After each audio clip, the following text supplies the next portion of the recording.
Barishal Sherebangla medical college হাসপাতালের নার্সের push করা ভুল ইনজেকশনে 2 নারীর মৃত্যুর অভিযোগ উঠেছে। এই ঘটনায় হাসপাতাল কর্তৃপক্ষ 3 সদস্যের একটি তদন্ত কমিটি গঠন করেছে। সকালে বরিশাল শেরেবাংলা মেডিকেল কলেজ হাসপাতালের 4র্থ তলার নাক কান গলা বিভাগে এই ঘটনা ঘটে। স্বজনরা জানায় শেফালির গালে টিউমার জাতীয় সিস্ট ও হেলেনা থাইরয়েডের সমস্যা নিয়ে বরিশাল শেরেবাংলা মেডিকেল কলেজ হাসপাতালে ভর্তি হয়।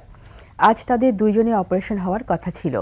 সকালে ওই ওয়ার্ডে সিনিয়র স্টাফ নার্স মলিনা রানী হাওলাদার তাদের 2 জনের শরীরে ভুলক্রমে নরকিউ অ্যানেস্থেসিয়া ইনজেকশন পুশ করে। এর মাত্র 2 থেকে 5 মিনিটের মধ্যে 2 রোগীর মৃত্যু হয়।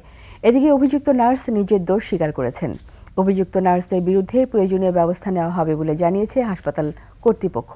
এই ঘটনায় নাক কান গলা বিভাগের সহকারী অধ্যাপক ডক্টর আমিনুল হককে প্রধান করে 3 সদস্যের একটি তদন্ত কমিটি গঠন করা হয়েছে। নরকিউ যে ইনজেকশনটা অ্যানেস্থেটিক ড্রাগ, এটা হলো কি যখন অ্যানেস্থেশিয়া দিবে তখন কিন্তু তার নর্মাল যে রেসপিরেশনটা কাজ করবে না, মেশিনে কাজ করবে, কিন্তু এরা এখানে আগে দিয়ে ফেলছে। এখন তাদের ভুল হোক বা যাই হোক, একটা অপরাধ, এবং এটা যদি আমরা একটু শক্তভাবে ডিল না করি, এটা ভবিষ্যতে আবার একই পুনরাবৃত্তি হবে। এবং এটা কিন্তু বাংলাদেশে বা পৃথিবীতে নতুন না, আগে হয়েছে, ভবিষ্যতে হবে, কিন্তু এটাকে আমাদেরকে শক্ত হইতে হবে।